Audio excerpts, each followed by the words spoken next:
Hello friends, स्वागत है आपका आपके अपने लीगल चैनल सोच पर प्रहार में। मैं हूं एडवोकेट सनी शर्मा। और दोस्तों, आज की इस वीडियो में एक बहुत ही इंपॉर्टेंट लेटेस्ट जजमेंट आपको मैं बताने वाला हूं। यह जजमेंट दोस्तों उन लोगों के लिए है जिनके वैवाहिक मामले चल रहे हैं और वो आगे बढ़ना चाहते हैं, या कुछ लोग जो आगे बढ़ चुके हैं। अब उन्हें यह तो पता होता है कि भाई मैरिज तो कर नहीं सकते, तो वो मैरिज तो नहीं करते, क्योंकि उनको पता होता है मैरिज की कोई भी चीज़ अगर हाथ में लग गई तो प्रॉब्लम आ जाएगी। तो वो लिव इन रिलेशनशिप में रहने लगते हैं। अब इसी लिव इन रिलेशनशिप को यदि आप मैरिड है तो सही मायने में एडल्ट्री कहा जाता है, तो आप एडल्ट्री में रहने लगते हैं। अब जब आप एडल्ट्री में रहने लगते हैं तो आपको लगता है कि सब कुछ ठीक है, क्योंकि एडल्ट्री में आपको सजा तो हो नहीं सकती, एडल्ट्री क्राइम भी नहीं है और सेकंड मैरिज भी प्रूव नहीं हो सकती। तो ऐसे में आप निश्चिंत होकर रहते हैं। अभी आज के समय पे बहुत सारे लोग इस तरह से लिव इन और एडल्ट्री में रह रहे हैं और अभी मैक्सिमम लोग यही रास्ता अपना रहे हैं। लेकिन दोस्तों, इस रास्ते में एक बहुत बड़ी प्रॉब्लम आ सकती है यदि आप मैरिड हैं और आपका अभी तलाक नहीं हुआ है। और ये इस प्रकार का वीडियो पहली बार मैं यूट्यूब पर बना रहा हूं। अब से पहले लिव इन पर मैंने बहुत सारे वीडियोस बनाए, लेकिन जो एंगल आज मैं बताने वाला हूं ये एंगल पहले कभी नहीं बताया। और एक लेटेस्ट जजमेंट यह है 20 सितंबर 2023 का, जहां पर पति का सब कुछ चला गया, सब स्पॉइल हो गया केवल लिव इन में जाने की वजह से। अब एक रीजन तो मैंने आपको पहले की वीडियोज में बताया है कि भाई जो वो जिसके साथ आप लिव इन में रह रहे हो, कल को आपके उससे बिगड़ गई तो वो आपके ऊपर यौन शोषण का मुकदमा कर सकती है कि मेरे साथ शारीरिक संबंध बनाता रहा, और आप ऐसे में 376 में फंस जाते हो। ये एंगल तो अलग है।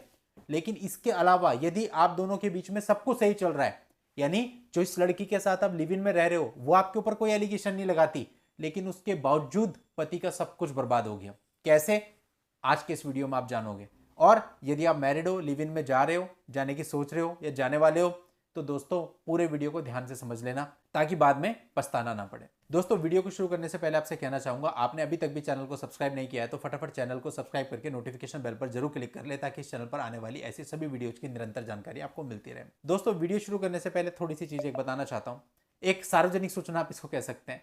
दोस्तों, एक हमारे क्लाइंट थे और हम उनका मामला कर रहे थे, किसी ने उनको भड़का दिया, यानी इन्फ्लुएंस कर दिया कि भाई ये तो बहुत टाइम लगा रहे हैं इस मामले में, तुम्हारा मामला तो यूं खत्म हो जाएगा और अभी तो तुम्हें 6 महीने हो गए, अभी तो कुछ भी नहीं हुआ। अब एक लेमैन को नहीं पता कि 6 महीने में क्या होता है कोर्ट में, लेकिन कई बार तो ऐसा होता है कि कुछ शहरों में 6 महीने की तो एक ही डेट लगती है, तो एक डेट पे क्या आप कर लोगे। हम तो प्रॉपर प्रोसीजर में चल रहे थे, एक दो डेट ही हुई थी, लेकिन सामने वाले के मन में बेचैनी होने लगी और वो सामने वाले की बात में आ गया कि भाई हम तो मामले को यूं निपटा देंगे। और उन्होंने मुझे कहा कि सर मैं किसी और से करवा रहा हूं। मैंने कहा बिल्कुल डेफिनेटली आप किसी और से कराइए, मुझे भी आप समझ में नहीं आ रहा, आपको मैं समझ में नहीं आ रहा हूं, किसी और से कराइए। तो वो किसी और के पास चले गए। अभी 1.5 साल के बाद वो वापसी मेरे पास आए और बोले सर 1.5 साल से मेरा मामला वहीं का वहीं अटका है जहां पे छोड़ा था, और अभी आपसे रिक्वेस्ट है आप इसको दोबारा स्टार्ट कीजिए। तो मैंने कहा आप इतना टाइम क्यों लगा दिया, आप आ जाते पहले अगर आप संतुष्ट नहीं थे। तो बोले सर मुझे फेस करने की हिम्मत नहीं हुई। तो कहने का मतलब मैं सिर्फ इतना कहना चाहता हूं कि हमारे मन में किसी के लिए ऐसा नहीं है कि आप हमसे केस कर रहे हो, बीच में आपने किसी और को हायर कर लिया तो आप दोबारा हमारे पास आ नहीं सकते। हम बहुत बड़े दिल के हैं, कोई प्रॉब्लम हमको नहीं है। अगर कभी भी आपको ऐसा लगता है कि आप कहीं पे फंस रहे हो और आपको हमारी जरूरत है, हमारे गेट हमारे द्वार हमेशा आपके लिए खुले हैं विदाउट एनी ईगो। तो मुझे ऐसा लगता है कि ये चीज बहुत सारे लोग और भी हो सकते हैं जिनको अभी फेस हो या फ्यूचर में फेस हो, और वो बेचारे किसी शर्मा शर्मी में या किसी लोक लिहाज में कि मैं कैसे उनके सामने जाऊंगा, क्या बोलूंगा, उस वजह से बेचारा ना आ पा रहा हो। तो इसलिए मैंने ये एक छोटा सा मैसेज आपको इस वीडियो में दिया। अब दोस्तों, जिस मामले की हम बात कर रहे थे, यहाँ पे क्या था कि जो व्यक्ति लिव इन रिलेशनशिप में गया उस बेचारे की नौकरी चली गई। कैसे नौकरी चली गई, वो देखो, बहुत सारे विभाग ऐसे होते हैं जहां पर अनुशासन यानी डिसिप्लिन बहुत जरूरी होता है। बहुत सी प्राइवेट कंपनीज भी ऐसी हैं और बहुत से सरकारी विभाग जैसे डिफेंस है, एयरफोर्स है, सीआरपीएफ है, ये सारे ऐसे विभाग हैं जहां पर अनुशासन को बहुत बड़ी चीज माना जाता है। और भी बहुत सारे डिपार्टमेंट ऐसे हो सकते हैं जिनके अपने अपने नियम कायदे कानून है अनुशासन के लिए, डिसिप्लिन के लिए, और अनुशासनहीनता करने पर आपको सजा भी होती है। अब दोस्तों, यहां पर क्या हुआ कि ये व्यक्ति सीआरपीएफ में कांस्टेबल था और ये एक विवाहित महिला के साथ रहने लगा, और जो इसकी अपनी पत्नी थी वो नहीं थी, और ये बात पता चल गई विभाग में, और विभाग ने उसको उसकी नौकरी से ही निकाल दिया, सरकारी नौकरी बंदे की चली गई। अब उसने अपने जो निष्कासन हुआ था नौकरी से, इसको चैलेंज किया था हाईकोर्ट में। हाईकोर्ट ने उसने अपना पक्ष बताया कि भाई ये मेरी निजी जिंदगी है और निजी जिंदगी में मैं कैसे आगे बढ़ता हूं, इससे मेरे एम्प्लॉयर को क्या मतलब होना चाहिए, और मुझे इस तरह से निकाला नहीं जा सकता है, और जो मेरा नियोक्ता है, मेरा एम्प्लॉयर है, वो मेरी निजी जिंदगी के फैसले नहीं कर सकता है। तो ये पूरे तरीके से गलत है। और अपने सपोर्ट में उसने ये भी बताया कि भारत विदेशों में क्या कल्चर है, प्लस और भारत की भी कुछ पौराणिक कथाओं का हवाला दिया। अब दोस्तों, यहां पर हाईकोर्ट ने उसकी सारी की सारी दलीलों को खारिज कर दिया।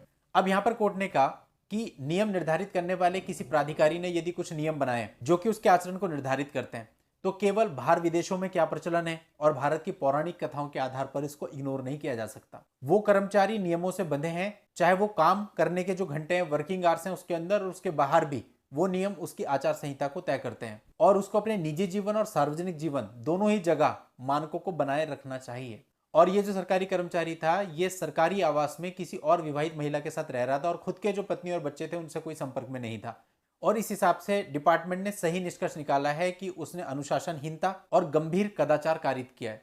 यानी कि जो हाईकोर्ट था, हाईकोर्ट ने उसको नौकरी से निकाले जाने के फैसले को सही माना। यानी इन शॉर्ट अगर पूरे मामले का हम निचोड़ देखें तो यह है कि अगर डिपार्टमेंटल रूल ये कहते हैं कि आपका आचरण इस तरह का, आपका कंडक्ट इस तरह का नहीं होना चाहिए और कंडक्ट ऐसा होता है और अनुशासनहीनता के बेस पे आपकी कार्यवाही आप पर की जा सकती है, तो आपको आगे भी रिलीफ नहीं मिला।